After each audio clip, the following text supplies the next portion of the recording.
MMORPGs are supposed to have players. I mean, it's literally in the name, massively multiplayer. But modern MMOs have been a little disappointing lately. It feels like every few years a new one shows up, promising to be the next big thing, and then it either never releases or it launches half-finished and disappears. So instead of looking for the next big MMO, I decided to do the exact opposite.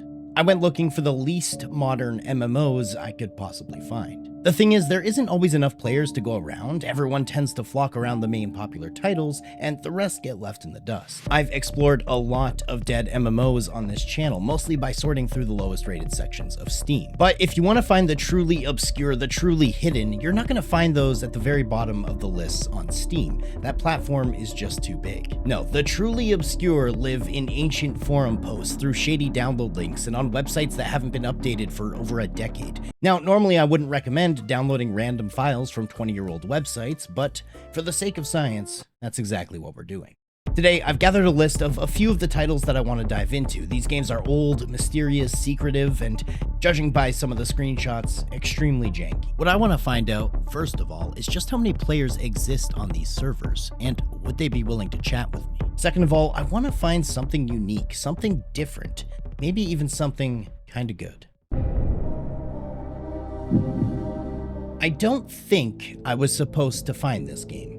At least, that's what it felt like. Eternal Lands. A fantasy MMO from 2003, still running, still downloadable, still just existing on a website that feels like I had to use the Wayback Machine to access it. And taking a look through the Eternal Lands forums, it seems like some people are still logging in from time to time. The website describes Eternal Lands as a free-to-play 3D fantasy MMO with a focus on fighting, crafting, and role-playing with friends. Alright, let's see what this is all about. So this is Eternal Lands, and this is character creation. You can choose between 3 free-to-play classes, the human, the elf, or the dwarf, but there's also 3 other classes which are pay-to-play, including gnomes and dragons. I chose the bald, red shirt sort of look, and it reminded me of a simpler time. Anyway, I named myself Waydot and entered the world. This is Eternal Lands. I spawned in next to the tutorial NPC. What's up, bitch? He informed me that the game is click to move and that I should make my way to the tavern. So I opened my world map to find the tavern, and this is the world map. We're on an island called Isla Prima. I started making my way towards the tavern by following these blue to the tavern indicators, and wow, walking sucks. Your character can't move any faster. This is the one and only speed within Eternal Lands, but that's okay because moments later I found the emote menu, and those emotes made me feel a little bit better.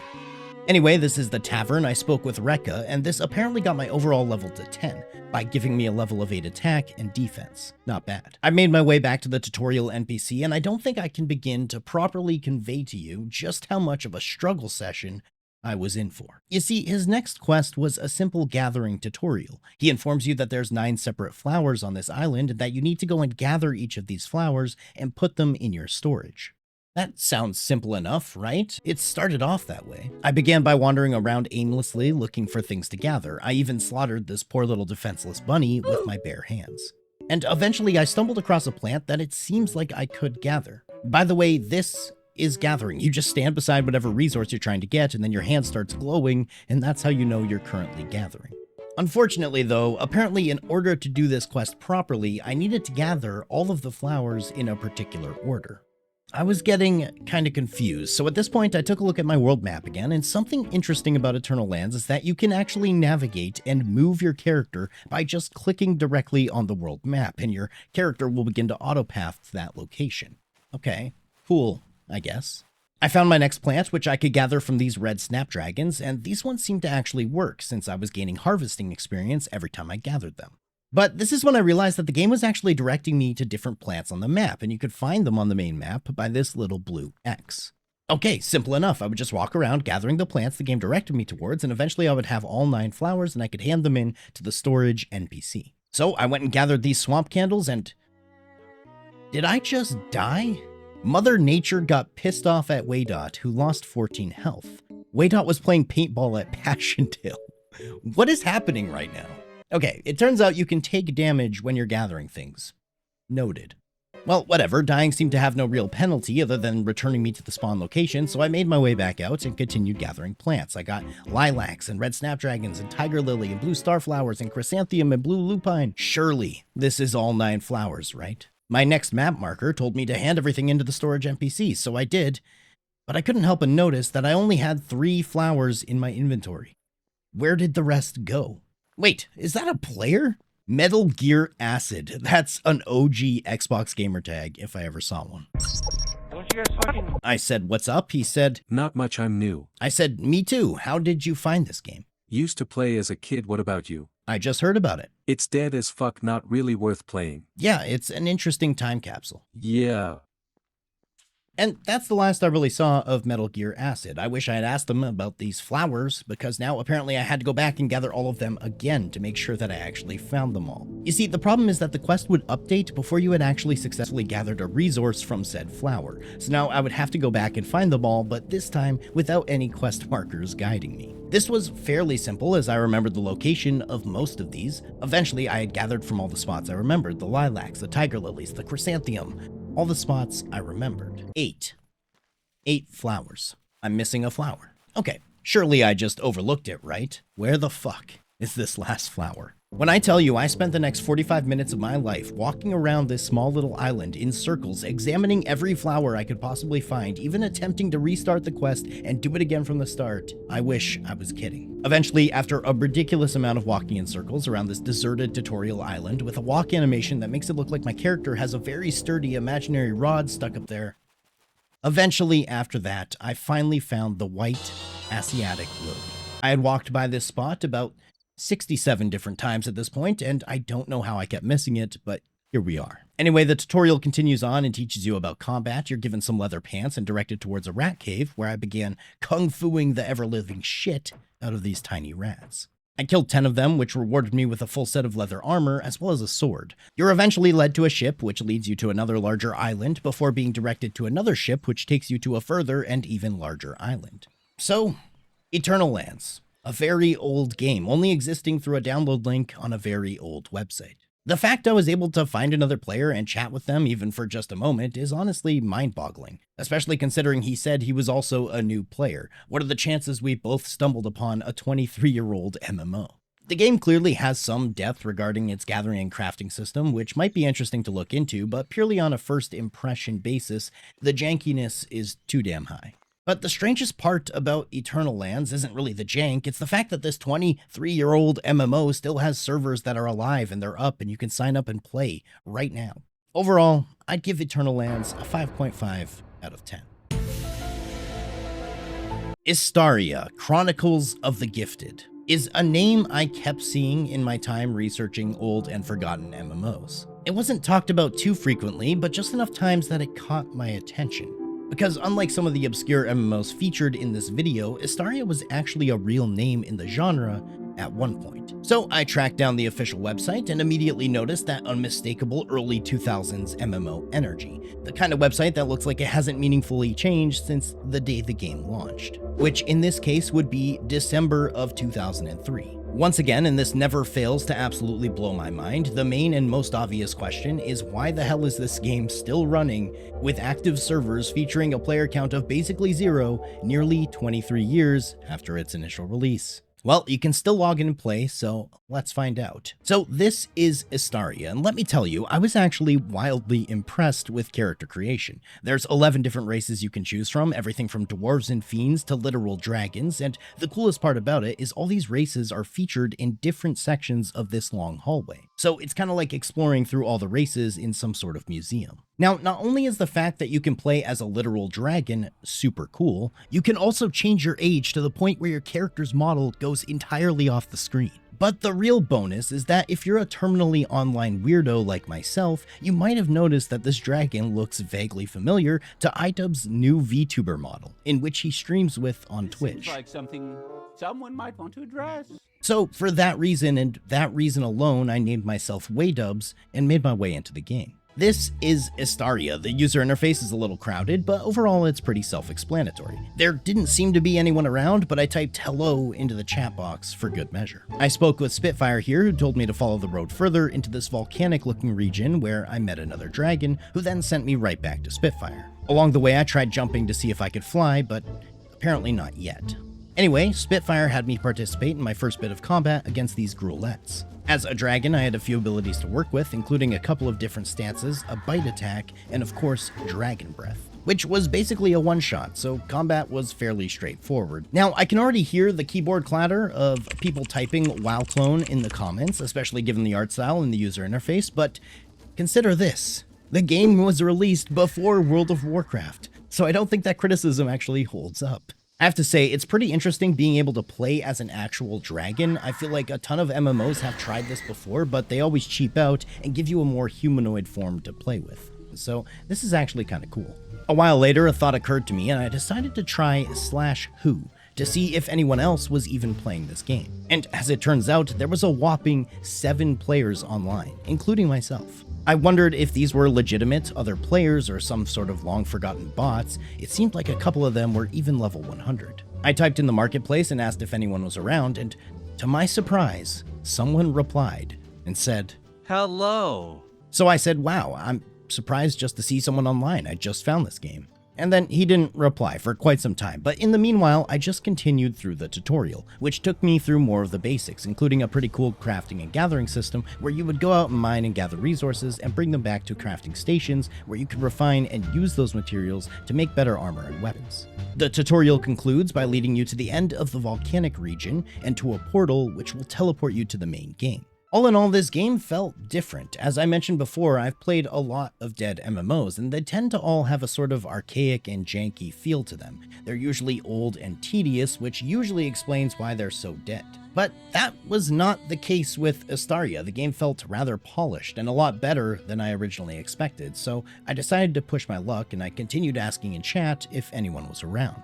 /who suggested there was still 7 other players online, but Drax from earlier had never replied to me again, so I asked, "You guys play this often?" And I continued questing. There was no reply, and then still no reply, but then...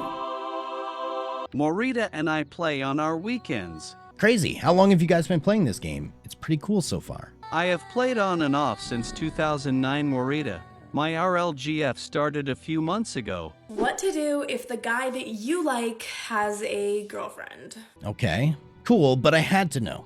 So I asked. I'm assuming at one point in this game, it was way more popular. The server is pretty quiet, but yes, the game used to have a much larger player base. And he went on to further explain that there's another server called Chaos that is slightly more popular, but that the game is pretty much dead these days. Anyway, I fell off a cliff and I landed in this crevice and I got positively stuck. Luckily, there's a home teleport option to help you in those scenarios, so I saved myself. But to be honest, Istaria was kind of my diamond in the rough. This game really deserves a lot more. I'm thoroughly impressed that this was released prior to World of Warcraft's success, and the fact that you can actually play as a dragon, that alone bumps it up. Anyway, I'll give Istaria an 8 out of 10. Now, we have to talk about PlaneShift. This is a free-to-play MMO that began development in 2001, and the first public release was in 2003. I think every game on this list came out in 2003. That must have been a weird time in the MMO space. But PlaneShift was built on the old Crystal Space engine, which was an open-source 3D engine, and the team was small and the technology was very experimental, meaning they created something very unique. Very strange, but very unique. Despite its insanely tiny player base, the project has never completely shut down. The servers have stayed online for over 2 decades, maintained by a volunteer team and a small but dedicated community of players. Today, PlaneShift is remembered as one of the longest-running independent MMO projects. But I didn't know any of that going in. All I saw was this old-ass website and a couple people suggesting that this might be the most confusing MMO, or game for that matter, that they've ever tried. Let's check it out. Now, the weirdness starts pretty much immediately in PlaneShift, in character creation. You can basically choose a race by choosing from these different constellations, and each one of them indicates a different race, and by clicking on them, you can see what they look like. There's the Stonehammer, which are essentially dwarves, the Yilin, which are human, the Klyros, which is once again a sort of dragon, but more of a humanoid form, and then there's demon ogres and cats and ice ogres. Okay, interesting. I chose to be a human because whenever a game starts to creep me out, I search for something a bit more familiar. Afterwards, you can customize your character and choose a name. I went with Pirate Software, and that didn't work, so after I made him look more like Charlie and tried Moist Critical, and that also didn't work. I tried Waydot. Nope, that name is taken, but finally, Waydot. I got that to work. Now, at this point, you're taken through a large portion of life events and choices that will dictate your character's stats and how they actually play the game. You do this by once again navigating star charts and constellations. So I chose to be born under the star sign of Terry the Hunter. During my youth, I was a part of a big family. I was a part of a rebellious religion that rejected God. I was a woodcutter's apprentice, and I specialized in ancient languages. Also, I was deathly afraid of thunderstorms, and in my youth, my family moved a lot. And due to all of that, these are my stats. Okay. Can you tell this is kind of weird yet? Anyway, with all those dramatic choices behind us, you're met with a cutscene featuring a voiceover that talks about the history and the path of the race you chose. Then you're shown your character flying through a purple vortex before you land in game, and this is PlaneShift. You're on a floating, glowing purple platform, and some god is talking to you named Vodul. It's funny because you can choose his responses over and over again and make him repeat himself, which sounds hilarious.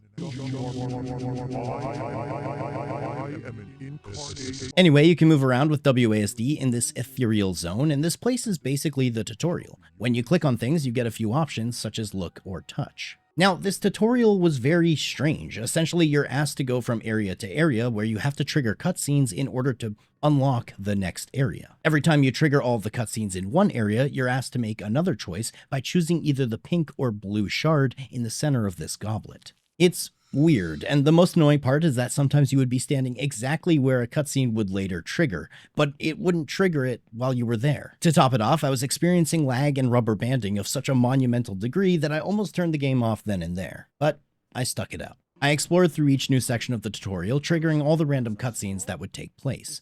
The last section was particularly tedious as I had run across the entire available map multiple times without triggering any of the cutscenes. But then, seemingly at random, they all started to trigger at the same time, which finally allowed me through to the final platform, where I was able to use a portal and teleport into the main game. Now, I thought to myself, that was a strange tutorial, but surely the game is going to become more normal at this point. Surely things are going to start making a little more sense, and through my vast MMO knowledge, I'll be able to piece together what the actual hell is happening. No, that would not be the case. So in the main game, you spawn into this dark cave. You're prompted to equip a torch from your inventory, which seems like a simple task, but nothing, I repeat, nothing in this game is simple. Eventually, I found out that my torch is an offhand item, so it goes in the shield slot. Okay, well, at least now I could see my way forward. Eventually, after like 2 minutes of running, I made it to the end of this cave and found some sort of dark fortress. You have to go up to the bell and ring it in order to draw down the bridge, which allows you access to said fortress. Okay, then you take this elevator up, and this is the first time I actually saw any sort of interactable NPC outside of the god Vodul that I was speaking to in the tutorial. This is Abelia, and she gives you your first quest. I was gonna go back and speak with her, but I just wanted to explore a bit further to get my bearings. I ran downstairs in this tower and found another NPC, a blacksmith. Then I tried to run to the top of this tower, which was proving rather difficult, and eventually I just jumped out of a window, which gave me 12 experience points in the body development skill. Okay, sweet. But then something extremely unexpected happened when two players ran up to me. I said, "Hey." Sup? Not much, just looking around. Welcome to the most confusing MMORPG ever. Okay, so I said, "Any tips?" Not many, to be honest, trying things out mainly. Read very carefully everything that you see. Sometimes you can get stuck on a quest for ages just because you missed one thing an NPC said. I am by no means an expert. I used to play this game for little about 18 years ago. I would love... I don't need a whole life story, just yes or no. Yes. I said, "I just like exploring older games." Good luck, have fun. Gotta catch up to my noob friend. And it's in moments like these that really shape the fun you can have in these older MMOs. Stumbling across random players in ancient games, it's kind of like meeting another human in a post-apocalyptic world. He mentioned that you can't miss a single thing an NPC says, and honestly, he's right. Because after pushing into the questline a little farther, I was eventually told to kill a rat and to bring this guy some rat hide. I spent longer attempting to actually fight in PlaneShift than I spent looking for flowers in Eternal Lands. Something that you think would be so self-explanatory and easy to figure out has absolutely no in-game explanation, and this game is so old and obscure that you can't even really find information about it online, which leaves it as a sort of relic that doesn't really exist anymore. Here's a game that you can basically access and play and get confused by without any sort of reliable guides online. That's actually a novel experience in 2026. Ultimately, I figured out how to fight the rat and even got to do some mining and other activities, but this game is a weird one. It feels like a mystery game first and then an MMO second. All in all, PlaneShift was the most unique on the list today, and while it's strange, I'll have to hand it a 7.5 out of 10. I'm happy I stuck through the laggy and weird tutorial in order to meet my new friends. So, after exploring these 3 ancient MMOs, I think the most interesting thing about them isn't really the mechanics or the graphics or even how old they are. Eternal Lands feels like a pure relic of the early MMO era.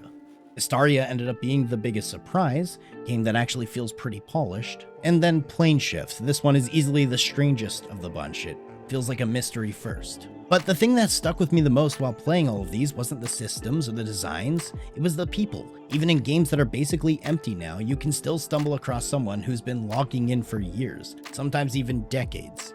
These games are old, confusing, and incredibly janky, but the fact they're still running at all is pretty impressive. And honestly, it makes you wonder how many other strange, forgotten MMOs or just games are still quietly running somewhere out there on the internet, just waiting for someone to stumble across them. I plan on continuing to investigate these long-forgotten internet relics in old games, so if you made it to the end of the video, thank you so much for your time. Don't forget to like, a comment, a sub. Those things help a bunch, and if you really enjoyed the video, consider becoming a channel member. Anyways, I will catch you all in the next one. Later.